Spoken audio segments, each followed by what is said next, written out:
Hey, my super beautiful, lovely souls. This is Lizzie the Lightworker here, and welcome to my channel, Rainbow Moon Readings. If you're returning to me, welcome back. And if you're joining me for the first time, I welcome you, and I hope that you'll hit that subscribe button so you can see all the cool, inventive, wonderfully healing readings that I am providing here on my channel. Today is going to be for life path number 7. And if you've been following my life path videos, I've been posting in the description box how to find your life path number. Very simple. You just add all the numbers in your birthday till you come up with a single digit. Now, if you come up with an 11, a 22, or a 33, that means that you're a master number. So you're going to want to follow and see how I'm doing those, because I just did number 11. So if you come up with 11, go check that out, okay? Today's for 7, and like I said, everybody sort of has their own personal tarot card, mainly focusing in the majors, okay, major arcana. So today is going to be for 7, and if you're a 7, you're the Chariot, okay?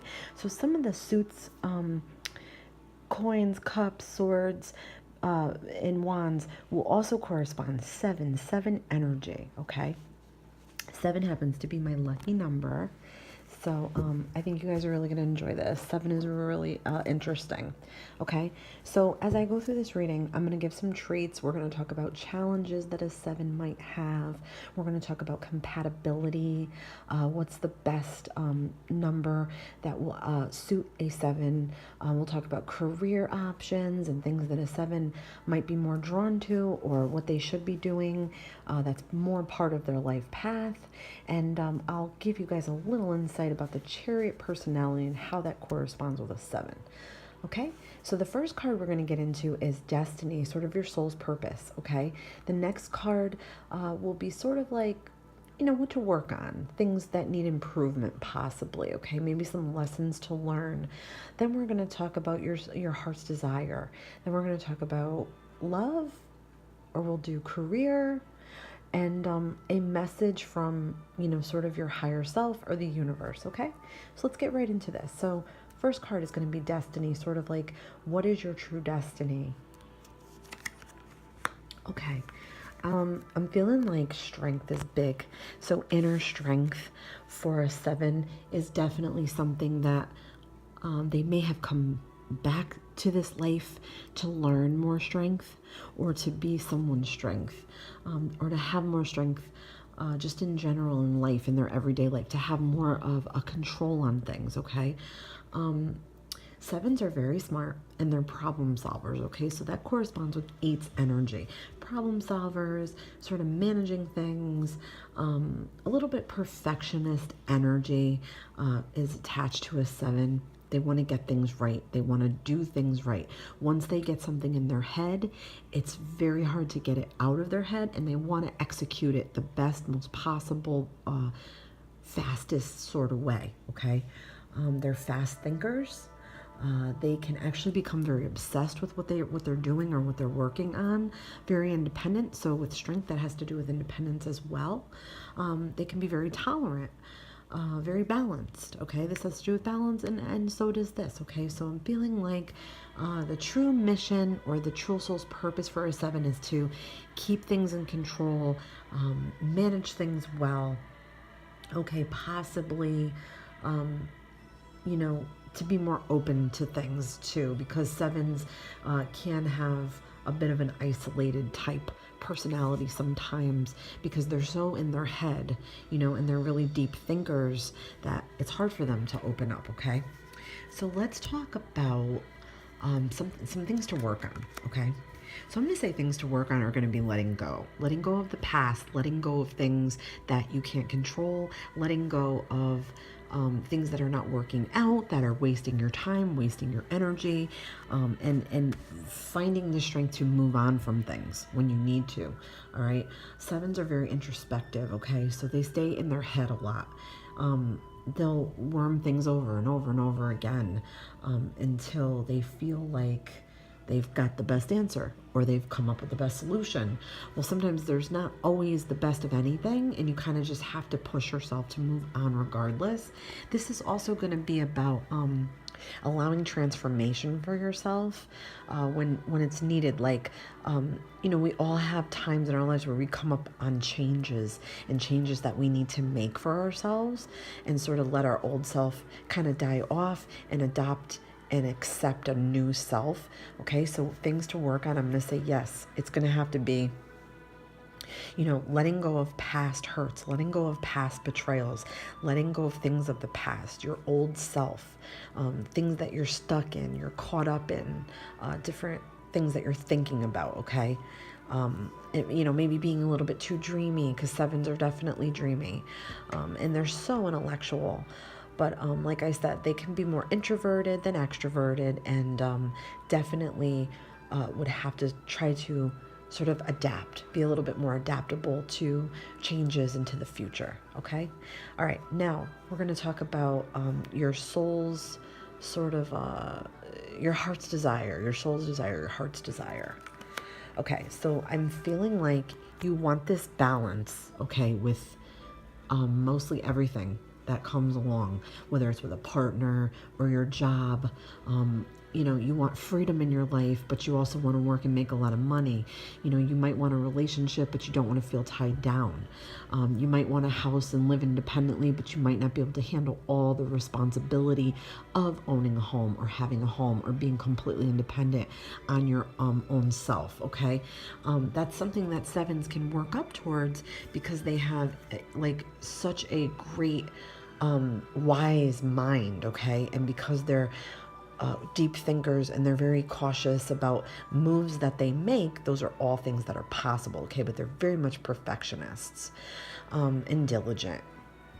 So I'm feeling like with your soul's desire, your heart's desire, you want that balance in every which way that you can get it. You also want someone to understand you. Sevens are often misunderstood because they come off as mysterious. They come off as secretive. They come off as sometimes uncaring. They look like they don't care, or they're kind of stoic, or they could be a bit isolated from other people or even themselves, and they're prone to escapism sometimes, okay? So that's some challenges that sevens have to deal with, okay? But I'm feeling like really what your heart really wants is for somebody to get you, to really, really get you, the core of who you are, and that's going to have patience with you, and that's going to allow you to sort of come out of things when you're ready to come out of them. If that makes any sense, guys, at all. With anybody, your friends, your family, or your lovers, or your relationships, you're going to need that space. It's very important, that quiet, reflective space, so you can think and, get things out of your head when you need to, and focus. Okay, so now we're going to talk about compatibility, okay? So I'll say right off the bat, 2s are going to be compatible with 4s, 7s, and 9s. Those are going to be the best fit for them. I'm feeling like with relationships, you're going to need a relationship that allows you freedom, okay? Somebody that's not going to push you to talk. You're going to have to come out with it on your own. Like if something's bothering you, you're not going to be able to be with somebody that asks you a million times, what's wrong? That's going to just push you away. You might have to work a bit on letting go, like I said, and letting people in. 7s have a real difficult time with trusting. They want to be absolutely sure that they can trust somebody before they let out their emotions and let things go. You're going to need somebody in a relationship that's not too emotionally, reliant upon you. That will not work for a 7, because they do seem so closed off. They're not going to be able to give that emotional attention to somebody who's emotionally needy, okay? They're going to need an emotionally mature person. Very big, okay? They're going to need somebody that's going to stimulate their mind, okay, with intelligent conversation. Somebody that's going to, spark thinking for them, or debate, like light debates are very stimulating to them and actually turns them on. They find a lot of, intimacy in that, believe it or not, okay? They're going to have a hard time, a 7, with complete intimacy. It's hard for them to open up. It's hard for them to sort of let their lover see everything inside of them, okay? They don't really show their shadow sides. They don't really completely open up. It takes them a long time, okay?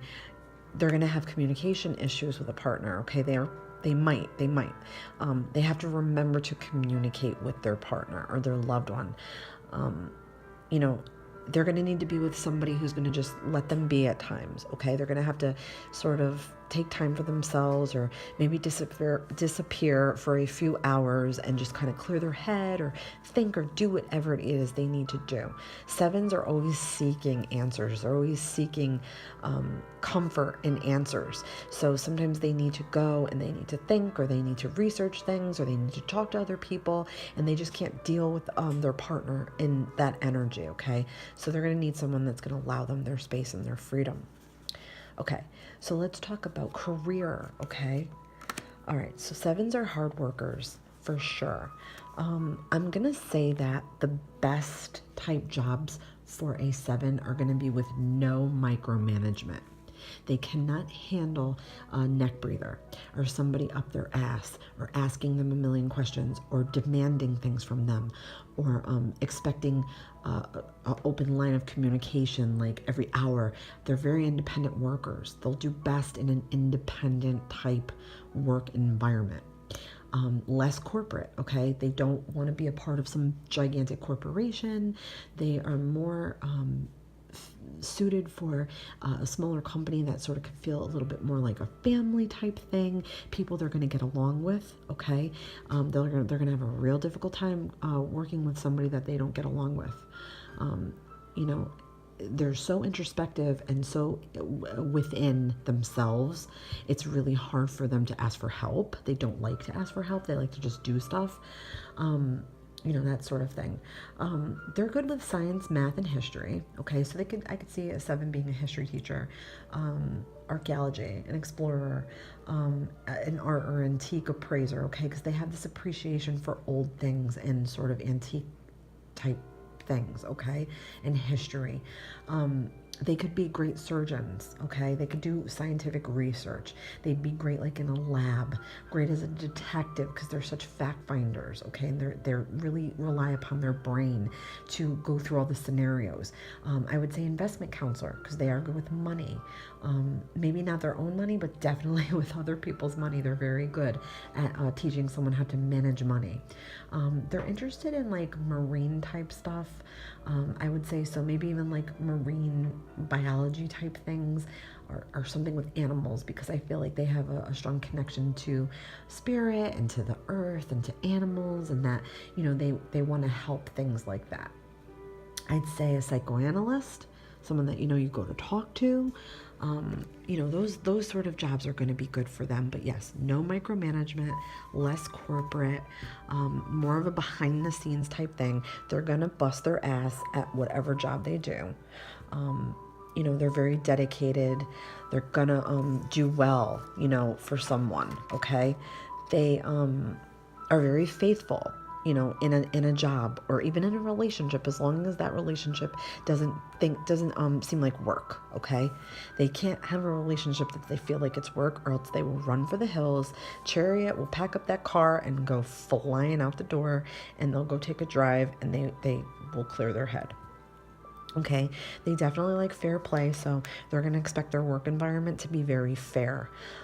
They're fair, so they're going to want fair treatment as well.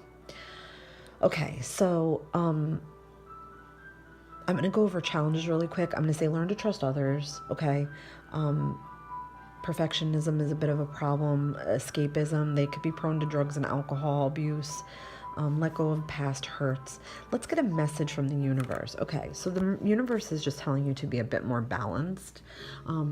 Be open, be giving, but get back. Don't give too much without getting something back, okay? Save your money where you can, and, you know, sort of be fair with yourself, okay? Learn to trust others, like I said. Get real about things, about saving, about plans that you have for the future, maybe property or buying a home, or, you know, your relationship, if that makes any sense. Okay, guys, I hope you enjoyed this. Please let me know what you think, and I will see you guys in the next video. This has been Lizzie the Lightworker. Thanks for joining me.